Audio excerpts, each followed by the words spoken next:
there's something quite special about the place. It has infused our program with a real special spirit, I think.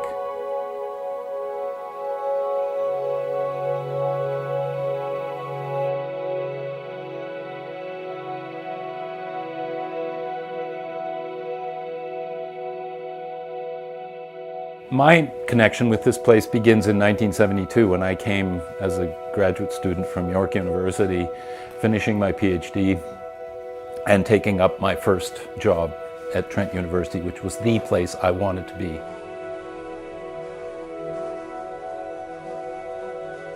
How does this place come to be?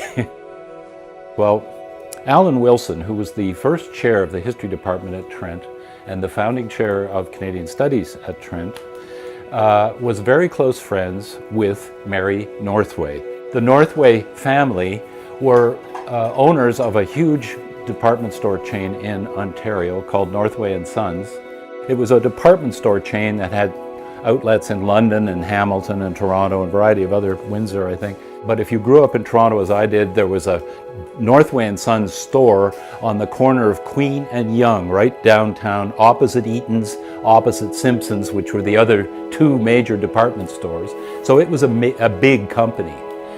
But when Mary's father, who had inherited the store, died, Mary was left to take over the reins of the company, which she found difficult to do because she was herself a professor of psychology at the time at the University of Toronto and one of the founders and a researcher at the Institute for Child Study.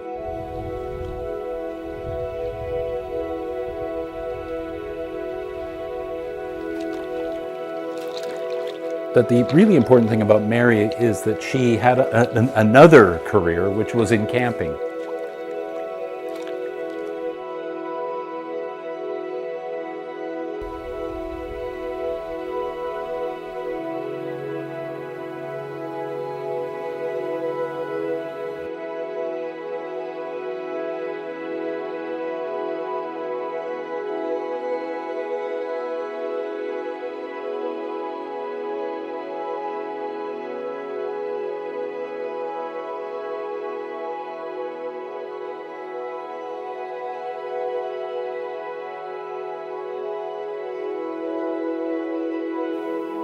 And so they wanted somebody to do some dog work around the place.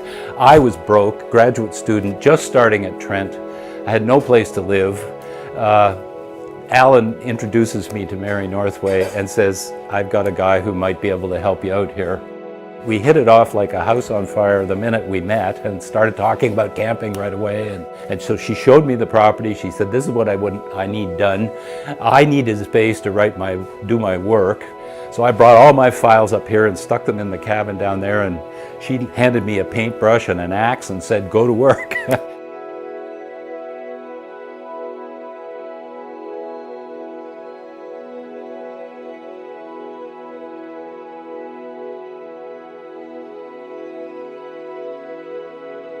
Tom Simons had wanted Trent to become a center for the study of Canada. That was always his dream.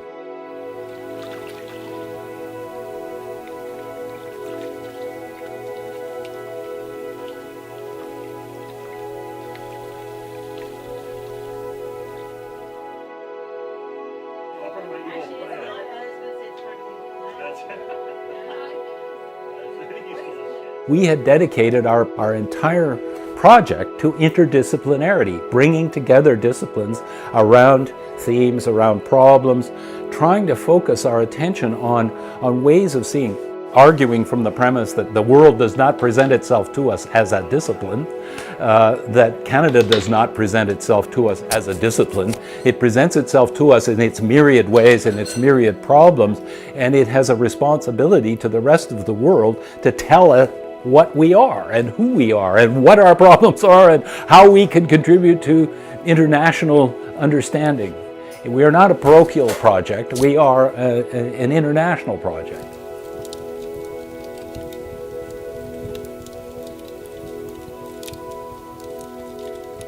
When Flora died, Mary had no longer any interest in coming to Windy Pine. And so in 1982, she called Alan Wilson and I into her home, and she said, I want to give Windy Pine to the Canadian Studies program at Trent. She was really impressed with what we'd done in that short 10-year period.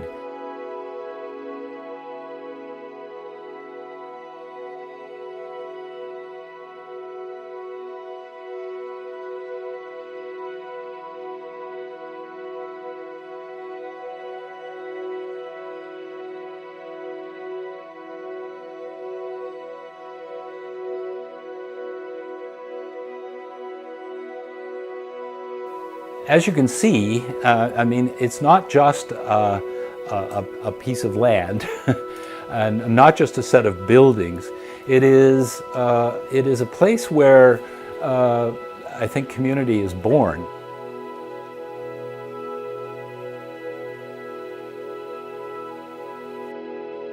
I just want you to know that Mary Northway and Flora Morrison, from whom this place comes, are not just the people who started Windy Pine. They are at the heart of everything that we've done since.